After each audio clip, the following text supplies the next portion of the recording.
Hello friends, community മെഡിസിനുമായിട്ട് ബന്ധപ്പെട്ട ഒരു പുതിയ ടോപ്പിക്കാണ് ഇന്നിവിടെ കവർ ചെയ്യാൻ പോകുന്നത്. Concepts of health and disease. ഈ ഒരു സെക്ഷനിൽ ഇൻക്ലൂഡ് ചെയ്തിരിക്കുന്ന പ്രധാനപ്പെട്ട ടോപ്പിക്സ് എന്ന് പറയുന്നത് WHO ഡെഫിനേഷൻ ഓഫ് ഹെൽത്ത്, അതിനുശേഷം സ്റ്റാൻഡേർഡ് ഓഫ് ലിവിങ്, അത് കഴിഞ്ഞിട്ട് സ്റ്റാൻഡേർഡ് ഓഫ് ലിവിങ് ഏതൊക്കെ രീതിയിൽ നമുക്ക് മെഷർ ചെയ്യാം, അതിനു വേണ്ടി ഉപയോഗിക്കുന്ന പ്രധാനപ്പെട്ട കുറച്ച് ഇൻഡിസസ്, ഇത്രയും കാര്യങ്ങളാണ് ഇൻക്ലൂഡ് ചെയ്തിരിക്കുന്നത്. ആദ്യം തന്നെ WHO definition of health. Health is a state of complete physical, mental and social well-being and not merely an absence of disease or infirmity. And it is an ability to lead a socially and economically productive life. അതായത് health എന്ന് പറയുന്നത് നമ്മൾ conventionally എങ്ങനെയാണ് define ചെയ്യുന്നത്? നമുക്ക് അസുഖങ്ങളൊന്നും ഇല്ലാത്തൊരവസ്ഥ. പക്ഷേ അത് മാത്രമല്ല ഹെൽത്ത് എന്ന് പറയുന്നത്. അത് നമ്മൾ പല ആസ്പെക്ട്സിലും അനലൈസ് ചെയ്യണം. അതായത് ഒരാൾ physically, mentally and socially healthy ആണെങ്കിൽ മാത്രമേ നമുക്കത് കംപ്ലീറ്റ് ഹെൽത്തായിട്ട് ഡിഫൈൻ ചെയ്യാൻ പറ്റത്തുള്ളൂ. മാത്രമല്ല ഈ 3 ആസ്പെക്ട്സിലും പ്രോപ്പറായിട്ട് സാറ്റിസ്ഫൈഡ് ആണെങ്കിൽ മാത്രമേ ആ ഒരു ഇൻഡിവിജ്വലിന് സോഷ്യലി ആൻഡ് എക്കണോമിക്കലി പ്രൊഡക്റ്റീവായിട്ടുള്ളൊരു ലൈഫ് ലീഡ് ചെയ്യാൻ പറ്റുള്ളൂ.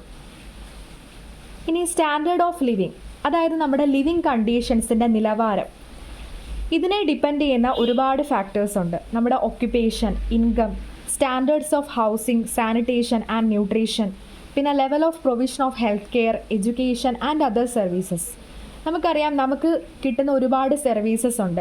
അതുപോലെ നമ്മൾ കൺസ്യൂം ചെയ്യുന്ന ഒരുപാട് ഗുഡ്സ് ആൻഡ് പ്രോഡക്ട്സ് ഉണ്ട്. അപ്പോൾ ഇതിൻ്റെയൊക്കെ ക്വാളിറ്റിയെ ഡിപ്പെൻഡ് ചെയ്തിട്ടായിരിക്കും നമ്മുടെ സ്റ്റാൻഡേർഡ് ഓഫ് ലിവിങ് എന്ന് പറയുന്നത്. മെയിനായിട്ട് ഇവിടെ ഓർക്കേണ്ട ഒരു പോയിന്റ് എന്ന് പറഞ്ഞാൽ standard of living depends upon per capita GNP എന്ന് പറയുമ്പോൾ ഗ്രോസ് നാഷണൽ പ്രോഡക്റ്റ്. അപ്പോൾ ഇതിനെ ഡിപ്പെൻഡ് ചെയ്തിട്ടായിരിക്കും നമ്മുടെ സ്റ്റാൻഡേർഡ് ഓഫ് ലിവിങ് കാണുന്നത്. ഇനി അതെങ്ങനെ മെഷർ ചെയ്യാൻ പറ്റും, അതിനുവേണ്ടിയുള്ള പ്രധാനപ്പെട്ട 2 ഇൻഡിസസ് നമുക്ക് പഠിക്കാനുണ്ട്. അതിൽ ഒന്നാമത്തേതാണ് physical quality of life index അഥവാ PQLI. രണ്ടാമത്തേതെന്ന് പറഞ്ഞാൽ ഹ്യൂമൻ ഡെവലപ്മെൻറ്റ് ഇൻഡെക്സ് അഥവാ HDI എന്ന് പറയുന്നത്. അപ്പോൾ ആദ്യം നമുക്ക് physical quality of life index നോക്കാം. ഇത് ആദ്യമായിട്ട് ഡെവലപ്പ് ചെയ്തിരുന്നത് ഒരു ഫേമസ് എക്കണോമിസ്റ്റ് ആയിട്ടുള്ള മോറിസ് ഡേവിഡ് ആണ്. 1979 ഇത് ഡെവലപ്പ് ചെയ്തത്. അപ്പോൾ ഇതിൽ കൂടെ നമ്മൾ ഉദ്ദേശിക്കുന്നതെന്ന് പറഞ്ഞു കഴിഞ്ഞാൽ നമ്മുടെ ഓവറോൾ ക്വാളിറ്റി ഓഫ് ലൈഫ് അതിനെ എങ്ങനെ മെഷർ ചെയ്യാം, അതിനുവേണ്ടി ഉപയോഗിക്കുന്ന ഒരു ഇൻഡെക്സാണ് PQLI എന്ന് പറയുന്നത്. Physical quality of life index measure ചെയ്യുന്നതിൽ കൂടെ നമ്മുടെ ഗവൺമെൻറ്റിന് പ്രോപ്പറായിട്ട് നമ്മുടെ എക്കണോമിയുടെ വെൽഫെയറിനെ പറ്റി മനസ്സിലാക്കാൻ പറ്റും. അതുപോലെ തന്നെ നമ്മുടെ കൺട്രിയിൽ ഏതൊക്കെ വെൽഫെയർ പോളിസീസാണ് ഇംപ്ലിമെൻറ്റ് ചെയ്യേണ്ടത്, അത് പ്രോപ്പറായിട്ട് നടക്കുന്നുണ്ടോ, ഈ കാര്യങ്ങളുടെയൊക്കെ റിസൾട്ടിനെ ഒന്ന് അനലൈസ് ചെയ്യാൻ ഈ ഫിസിക്കൽ ക്വാളിറ്റി ഓഫ് ലൈഫ് ഇൻഡെക്സിൽ കൂടെ സാധിക്കുന്നു. അപ്പോൾ ഇത്രയും കാര്യങ്ങളാണ് അതിൻ്റെ അകത്ത് ഓർക്കാനായിട്ടുള്ളത്. അത് ഡെവലപ്പ് ചെയ്തിരുന്നത് ഫേമസ് എക്കണോമിസ്റ്റ് ആയിട്ടുള്ള മോറിസ് ഡേവിഡ് ആയിരുന്നു.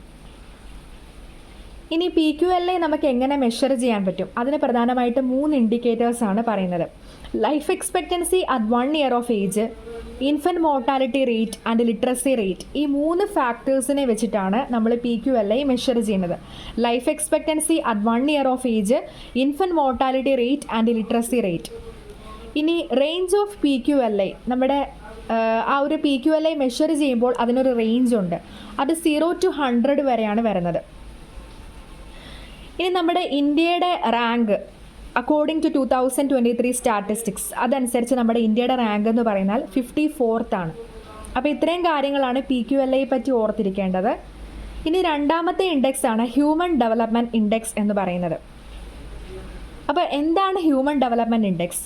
It is a statistic developed and compiled by the United Nations to measure various countries' level of social and economic development.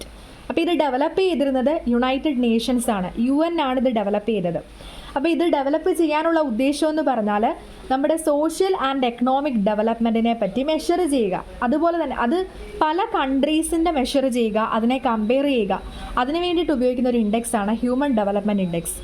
ഇനി ഇതിനും നമുക്ക് ഇൻഡിക്കേറ്റേഴ്സ് ഉണ്ട്. ലൈഫ് എക്സ്പെക്റ്റൻസി അറ്റ് ബർത്ത്, അതുപോലെ income, real GDP per capita, അതുപോലെ തന്നെ knowledge, mean years of schooling, gross enrolment ratio and literacy rate. ഈ 3 കാര്യങ്ങളാണ് life expectancy at the birth, income and knowledge. ഈ 3 ഫാക്ടേഴ്സാണ് നമ്മൾ ഉപയോഗിക്കുന്നത്. ഇനി HDIയുടെ റേഞ്ച് എന്ന് പറഞ്ഞാൽ 0 to +1 ആണ് വരുന്നത്.